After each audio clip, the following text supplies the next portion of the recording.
Hurry up.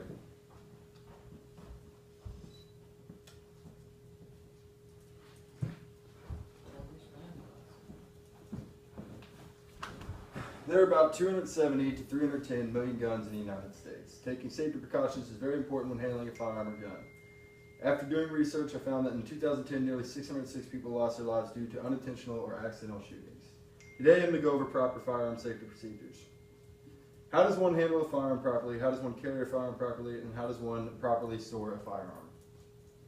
There are a few rules for safety when handling a firearm or this deadly weapon. For instance, when someone is handing a gun to someone else, one must follow these simple steps. The number one rule to handling a firearm is always keep the weapon aimed in a safe direction so that if it was to discharge, there would be no accidental or unintentional shooting.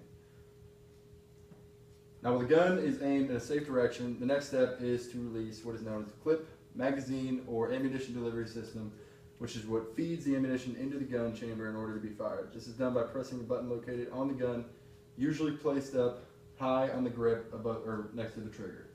So once the clip is free from the gun, the slide needs to be pulled back and locked into the lock position using the slide catch mechanism on the gun, which is located just under the slide. Once the slide is locked back, next step is to check to make sure there isn't unwanted ammunition in the chamber as to be ready to be fired. Do this by visually and physically checking the chamber to make sure there's no brass. After completing this step in order, be handed off, or it can be handed off safely to the other person, still being treated as if it were a loaded gun, which usually means aiming it at the ground. This is the way to properly handle a gun until it is ready to shoot. Once ready to shoot, the clip must be inserted and the slide released. Once completed, the gun must still be aimed in a safe direction until the target is acquired. Handling a firearm safely is just as important as storing a firearm safely. It is important to store a firearm properly. There are numerous different ways and methods to do so. To start with, storage ranges from a simple, cheap method such as cable lock all the way to something a lot more expensive such as a gun safe. Bottom line is if one does not own a gun safe or box, then investing in a cable lock is very important.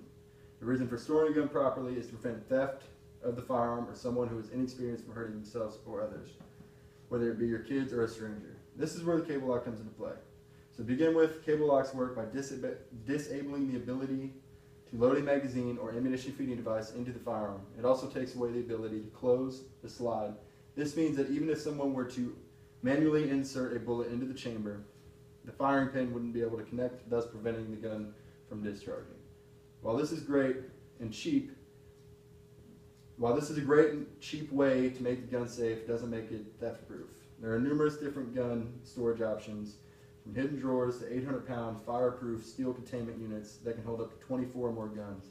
It is all based on personal preference and how many firearms one has in their arsenal. Almost all gun safes have a locking mechanism of some sort in order to keep intruders out.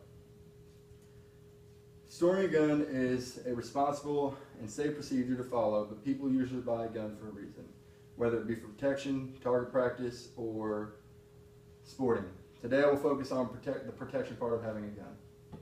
When people purchase a gun for use as protection, they're usually involved in the practice of carrying. In other words, when it comes to carrying a firearm with you in your everyday routine, there are two ways of going about it.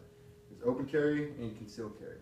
Open carry is the practice of carrying a weapon openly in public to where people can see it. It's practice that doesn't involve a permit, unlike the practice of concealed carry. Concealed carry is carrying a gun in public but concealed to where no one can see it. Both of these are based on personal preference and both have their advantages. But when it comes to carrying a gun, one must do it as safely as possible and must know the rules and regulations of participating in this act. Carrying a gun safely would simply require a person to know the basic safety rules of handling a gun properly, which we already discussed, and knowing when to draw the weapon and when not to. Same goes with concealment. Also, when carrying a gun, one must respect and understand the laws as they differ from state to state. Guns can be dangerous weapons or tools and should be handled safely. I have discussed how to handle a firearm properly, store them properly, and carry them properly. And there are a few incidents where people don't handle them properly and end up injuring or killing themselves or others. There's a large amount of guns owned by American citizens. Let's be safe. You did well. You did do well.